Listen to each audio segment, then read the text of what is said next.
Hace miles de años, en este monte llamado Sinaí, ocurrió algo insólito que marcó para siempre la historia de la humanidad.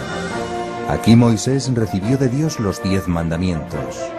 Las tablas en que estaban grabados desaparecieron, igual que el arca que los guardaba, pero su contenido sigue vivo. Los 10 mandamientos fueron entregados a un judío, pero su validez es universal. Nos enseñan cómo ser buenas personas, es decir, cómo ser amigos de Dios y de los hombres. Yo soy una mujer judía y por eso mi formación no es la misma que la de mis estudiantes o la de mis colegas. ¿Cómo llega uno a ser una buena persona? Cumple los mandamientos. Es así de fácil. Y los mandamientos son los mismos para judíos y para cristianos. Nosotros tenemos unos pocos más. Tenemos 613. Ustedes tienen 10. Pero es suficiente.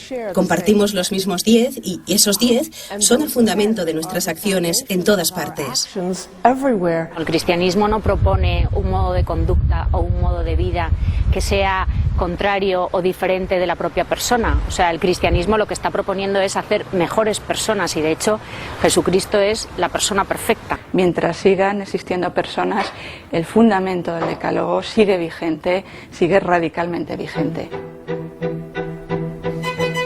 Pero, ¿no es negativo el decálogo? ¿No es una lista de prohibiciones? Las aparentes prohibiciones del decálogo son defensas de derechos. Si el decálogo dice no matar, evidentemente lo que está haciendo es proteger la vida. Esos mandamientos resumen la ley natural, marcan los deberes y los derechos fundamentales de la persona. Es la moral humana universal, camino de vida y base de toda relación social. Lo más importante es determinar si existen principios y valores de naturaleza moral que puedan ser conocidos de forma más o menos objetiva o más o menos aproximada por los hombres, o si la moral se reduce a ser algo puramente convencional, puramente social o puramente cultural. El decálogo fue llevado a su perfección con el mandamiento nuevo que promulgó Jesucristo, el amor. El punto de partida de toda la tradición social católica es el amor misericordioso de Dios, demostrado en la vida, muerte y ministerio de Cristo. No nos lo merecemos y ese debe ser el modelo de nuestras relaciones entre unos y otros. El hombre, amado y perdonado por el Creador, está llamado a la felicidad eterna. Ahí radica su dignidad. Con ayuda de la gracia divina se transforma, se convierte y su amor a Dios desborda hacia el prójimo. Cuanto hicisteis a uno de estos, a mí me lo hicisteis. Solo ese amor puede mejorar radicalmente el mundo. La Iglesia ofrece un camino de salvación. Guía al hombre en lo espiritual, pero también ilumina con su doctrina social el ámbito del trabajo, la familia, la economía o la política. Todos son objeto del ministerio de evangelización de la Iglesia. Pero, ¿tiene autoridad la Iglesia en materia social? ¿No es una intromisión del poder espiritual en el mundo temporal? Es cierto que Cristo confió a la Iglesia una misión de orden religioso, no político, económico o social. Pero de esa misión religiosa emanan luces y energías para conducir el orden social de acuerdo con la ley divina. A la Iglesia, como madre, le interesa el ser íntegro de la persona humana, no solo su dimensión espiritual, sino también su dimensión más humana, más terrena. La Iglesia siempre proyectó la luz del Evangelio sobre la realidad temporal, pero su función orientadora se desarrolló especialmente a partir de la Revolución Industrial del siglo XIX. Es entonces cuando puede decirse que nace la actual doctrina social católica. En el siglo XIX, las ideas individualistas cristalizaron en el liberalismo filosófico, económico y político. El egoísmo impulsaba la economía. Las condiciones en las fábricas, en las minas, eran duras, los horarios largos. Se explotaba el trabajo infantil. Se agravó la desigualdad social. y vino la reacción. Era de signo colectivista y su forma extrema fue el marxismo. Para Lenin, el individuo era una pieza prescindible si así lo exigía la revolución proletaria. El Estado comunista absorbió todos los poderes.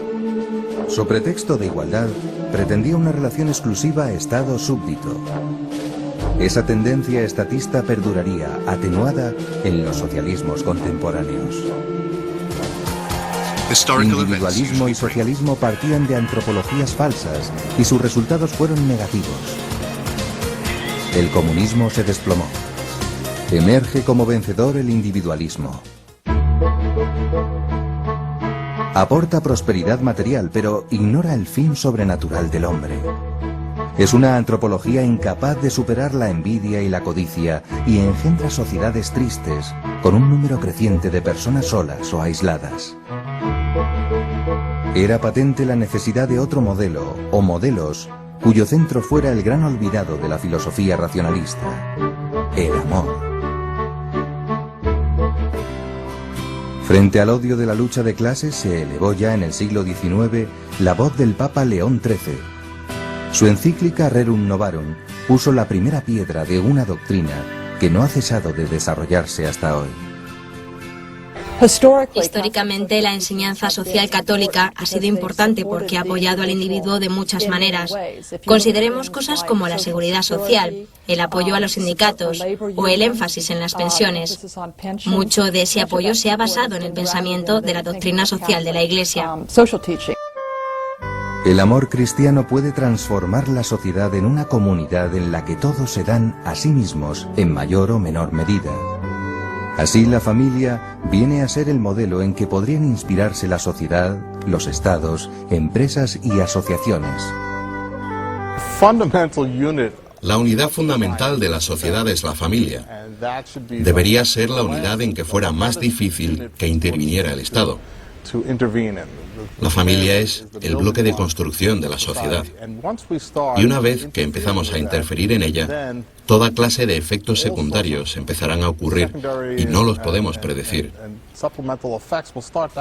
Pero en la familia es donde el individuo aprende, a través del amor, cómo crecer y desarrollarse como persona, cómo comportarse, cómo vivir en sociedad.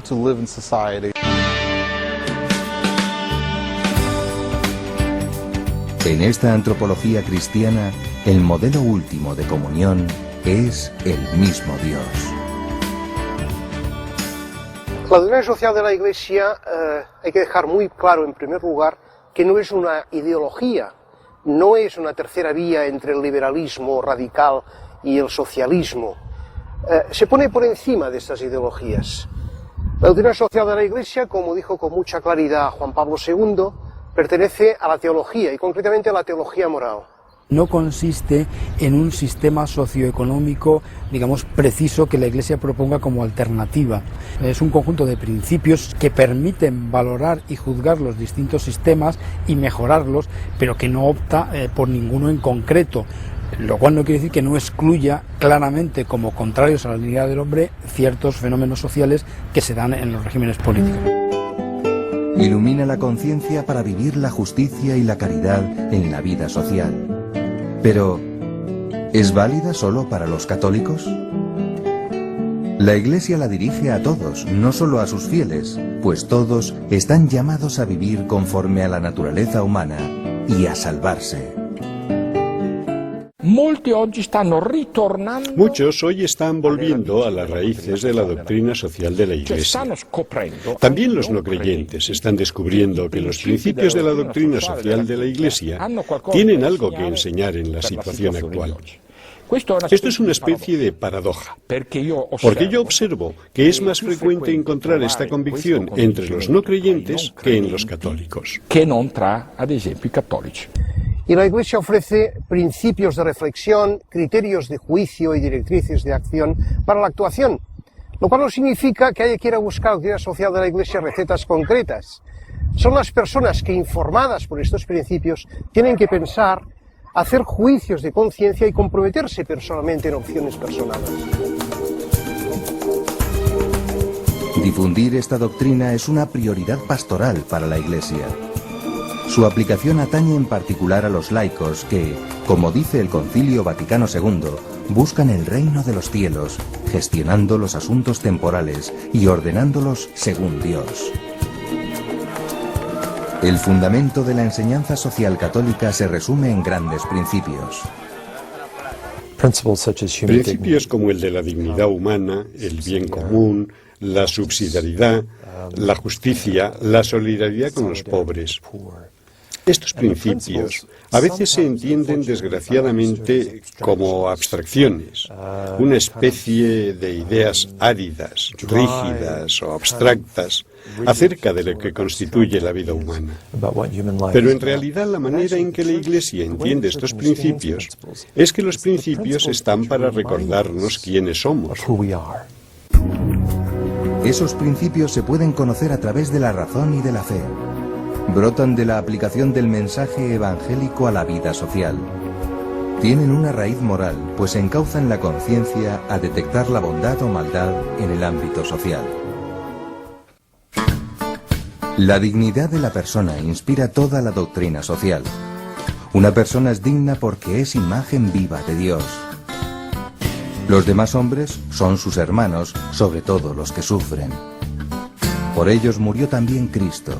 La realización de una sociedad justa pasa necesariamente por el reconocimiento de la dignidad de la persona, es decir, por reconocer que cada persona es única, irrepetible y específica. El orden social, lo mismo que la empresa, deben subordinarse al bien de la persona, no al revés. El liberalismo veía en la empresa un mero instrumento económico, solo responsable ante sus accionistas. La enseñanza social católica ha aportado un correctivo importante porque ha puesto el énfasis en todos los participantes, los empleados, los vendedores, la comunidad en general, además de los accionistas. La doctrina social de la Iglesia ha sido, pues, un instrumento para ampliar la noción de la empresa y verla como una institución social humana, no meramente como una institución económica. La justicia es el criterio determinante de la moralidad. Consiste, según Santo Tomás, en la constante y firme voluntad de dar a Dios y al prójimo lo que le es debido. La justicia no es fruto de una convención o un pacto político. Lo que es justo no está fijado originariamente por la ley ni por una mayoría de votos. Deriva de la naturaleza humana. El modo de entender, incluso por las personas más laicas, la justicia tiene raíces cristianas y sería ininteligible sin el cristianismo. Y por otra parte, el cristianismo, así como la filosofía más sensata, nos enseña que la justicia no es una vaga utopía o un ideal inalcanzable, sino que consiste en una serie de principios de naturaleza moral y jurídica a la vez que pueden y deben plasmarse en la realidad de la vida social. Si luchamos por una sociedad justa, eso supone que conseguimos lo que merecemos. Yo no quiero lo que me merezco, quiero algo mejor. Lo que quiero es una sociedad compasiva. Quiero una sociedad que no tenga en cuenta mis faltas y errores, que no mira mi mal obrar. Debemos buscar una sociedad que no solo sea justa, sino misericordiosa. Junto a la justicia, la tradición cristiana propone la solidaridad y la caridad como metas supremas de la ética social. La caridad es camino de paz, bálsamo o antídoto para los conflictos y sufrimientos de la convivencia en sociedad. La caridad presupone la justicia, pero la trasciende. No se trata de buscar justicia en el sentido recíproco, de yo te doy para que tú me des lo mismo, para que tú me retribuyas lo mismo, sino yo te doy sin importar qué me retribuyes. A final de cuentas yo creo que esa es la esencia del amor. Es muy fácil amar a quien te lo da todo. Lo difícil es amar al que no te lo da, o al que incluso te hace daño. Pero eso es precisamente la enseñanza que nos dejó Jesucristo. Ninguna ley moverá a hombres y pueblos a vivir fraternalmente. Solo la caridad social puede llevar a amar el bien común por encima del bien particular. La caridad moverá a organizar la sociedad de forma que desaparezcan o se atenúen todas las formas de miseria. El amor y la misericordia hacen posible una sociedad nueva y un mundo mejor.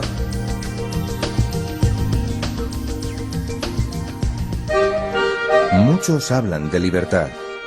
La verdadera es signo de la imagen divina y de la dignidad de la persona. La falsa se reduce a un ejercicio arbitrario de la autonomía personal. Vivir en libertad implica que los lazos entre personas se basen en la verdad y la justicia. La plenitud de la libertad es la elección del auténtico bien, en el horizonte del bien común universal. La gran propuesta de la Iglesia Católica es realmente el respeto a la libertad de las personas, porque Jesucristo no se impone en ningún momento y yo creo que eso es altamente positivo. Jesucristo propone un mensaje completamente atractivo, pero la respuesta es estrictamente personal. En el error o en la equivocación no hay verdadera libertad. Es decir, no hay libertad si uno no participa en alguna medida de la verdad o aspira a ella. Invertir ese principio y decir que es la libertad lo que nos hace verdaderos es asumir de una u otra manera el principio del relativismo moral. Entonces no importa lo que hagamos si lo hacemos de forma verdaderamente libre, como si la libertad santificara cualquier conducta. ¿Cómo se respeta la libertad? Permitiendo que cada uno realice su propia vocación personal en todos los ámbitos, sea político, económico, cultural o religioso. Solo en la libertad puede el hombre dirigirse hacia el bien, y solo siendo libre es capaz de amar a su creador. Pero, ¿elegir no implica el riesgo de equivocarse? El hombre no camina a oscuras. Puede guiarse por la ley moral natural universal. Esta precede y aúna todos los derechos y deberes. La ley natural, dice Santo Tomás, es la luz de la inteligencia infundida en nosotros por Dios. Gracias a ella, conocemos lo que se debe hacer y lo que se debe evitar. La ley natural es una guía que nos muestra cuál es el camino para la realización de la persona humana como tal persona. Por tanto, no de la persona humana como persona católica, cristiana o lo que sea. Por tanto, es una ley universal, es una ley que está inscrita en el corazón de cualquier ser humano. La ley natural une a todos los hombres, inspirando principios comunes. Es una ley inmutable, pero su aplicación requiere adaptaciones según épocas y circunstancias. Uno puede renegar de esa ley, pero nadie puede arrancarla del corazón del hombre. Ciertamente no todos perciben la ley natural con claridad e inmediatez. El pecado nubla el juicio del hombre y le inclina a traicionar la verdad y el bien. Pero con la ayuda de la gracia y de la revelación, puede superar todas las dificultades. Los derechos humanos nacen de la dignidad de la persona.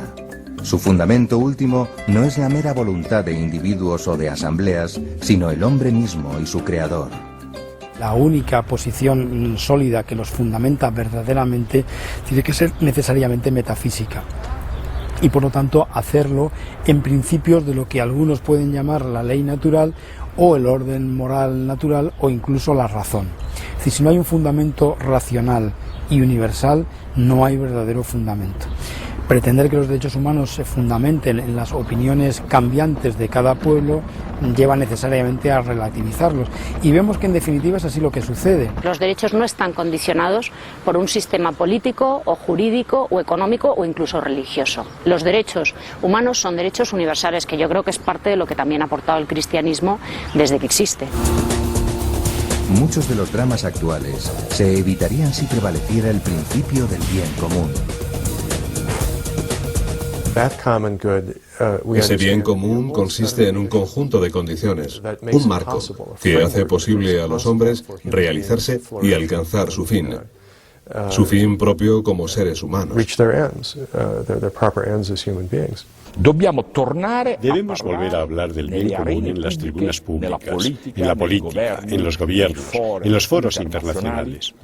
Pero hay que precisar qué es el bien común. porque muchos confunden el bien común con el bien total. El bien común quiere decir que no son posibles los trade-off, como dicen los americanos. Es decir, yo no puedo sacrificar el bien de alguno, o de una comunidad, o de un país pequeño, para aumentar el bien de algún otro. La sociedad tiene cierta entidad propia. No es un mero agregado de individuos y por eso existe un bien de la sociedad. Pero ese bien común no es la suma de bienes individuales, sino un producto en el que ningún factor puede ser destruido.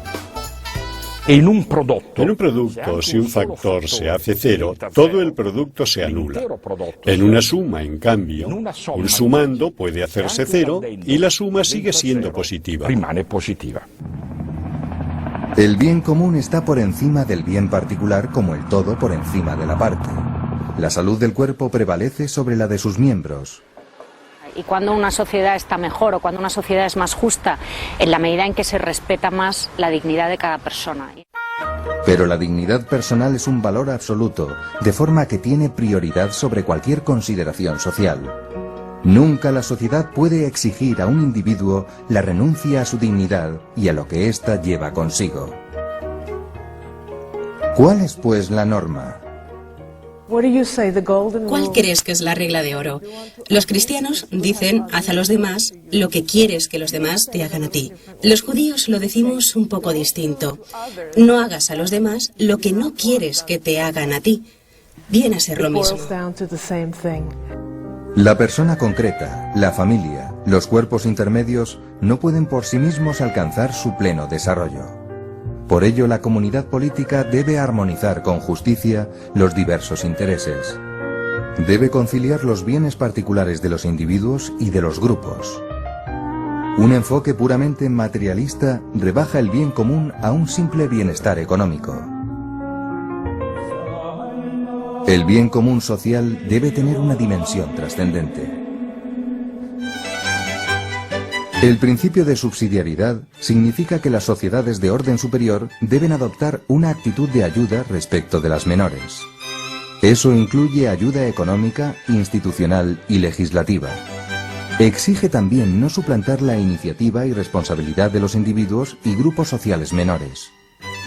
No es solo el aspecto negativo de decir que el Estado o las instancias superiores no deben hacer lo que pueden y deben hacer los inferiores, sino sobre todo es el reconocimiento de que todos, no hay nadie sobrante en el mundo, no hay nadie sobrante en la tierra, todos tenemos cosas que aportar en la contribución al bien común. La subsidiariedad tiene otros matices y aplicaciones. Mi manera de ver el principio de subsidiariedad es que las decisiones prudentes deben tomarlas las personas que están más próximas a las circunstancias. Aristóteles dijo que cada decisión se toma en lo concreto. Nosotros tenemos principios abstractos, pero las decisiones siempre las tomamos en lo concreto, y las personas que mejor conocen las circunstancias son las que están viviendo en ellas. La subsidiariedad protege a las personas de los abusos de las instancias superiores. Estimula a los poderes públicos a ayudar a los particulares y a los grupos intermedios les anima a asumir las tareas de que son capaces. Toda persona, familia y cuerpo intermedio tiene algo de original que ofrecer a la comunidad. Así que si yo tengo un problema, la subsidiariedad diría que mi familia debería ocuparse. Si ella no puede, debería hacerlo mi vecindario. Si no pueden, entonces entra mi ciudad. Si ellos no pueden, el Estado lo haría. Y solo si ellos no pueden, entraría el gobierno federal. Así que no significa que todo tenga que hacerse a un nivel local, sino que las entidades más locales que puedan hacerse cargo de los problemas de un modo efectivo, deben hacerlo. Contra el principio de subsidiariedad se alzan la centralización, la burocracia y el asistencialismo. Y por supuesto, la intervención injustificada y excesiva del Estado o de cualquier poder público. Tenemos que cuidar que no haya órganos que acumulen tanto poder que lo puedan usar egoístamente. ¿Cómo hacemos esto? Desarrollando las virtudes. Las 4 virtudes morales son justicia, prudencia, moderación o templanza y coraje moral o fortaleza. Llamamos a estas las virtudes cardinales, porque son el conjunto del cual derivan la mayoría de virtudes que podemos identificar. Y después tenemos las virtudes cristianas, que Santo Tomás de Aquino estudió: fe, esperanza y caridad. Así que en realidad tenemos un conjunto de 7. Si las virtudes se desarrollan, los líderes de todos estos organismos, estados, velarán por el bien de los individuos, velarán por el cuidado de la dignidad de los individuos y del desarrollo de estas personas. Si estas virtudes no se desarrollan, tenemos el gran riesgo de llegar a las dictaduras. El principio de solidaridad se inspira en la vida de Jesús de Nazaret, solidario con la humanidad hasta morir en la cruz. En el Redentor, solidaridad y caridad se funden. Así, en su dimensión cristiana, la solidaridad se reviste de gratuidad, perdón y reconciliación. El prójimo es amado, aunque sea enemigo, con el mismo amor con que le ama el Señor. La solidaridad es el reconocimiento del destino común de los pueblos. Los pueblos participan de una interdependencia que es de carácter económico, social, técnico, político. La Iglesia explica que la solidaridad es sobre todo un principio social y una virtud. La solidaridad cristiana es el amor por el bienestar del otro, incluso si no existe un beneficio.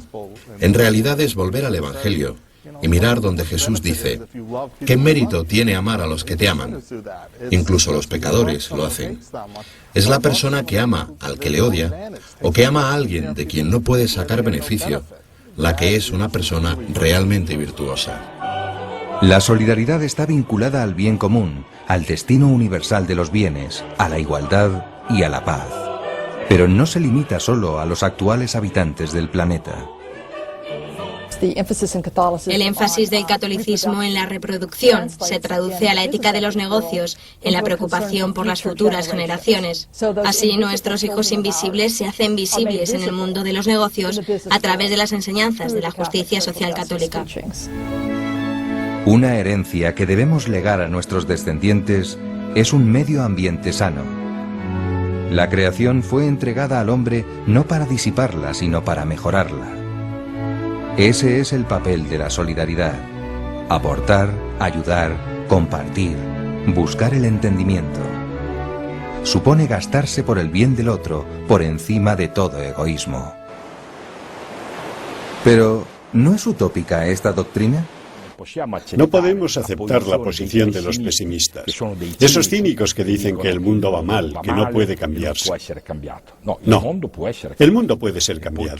Y porque puede serlo, todos, pero sobre todo los cristianos, deben arremangarse los brazos para comenzar este trabajo de reconstrucción.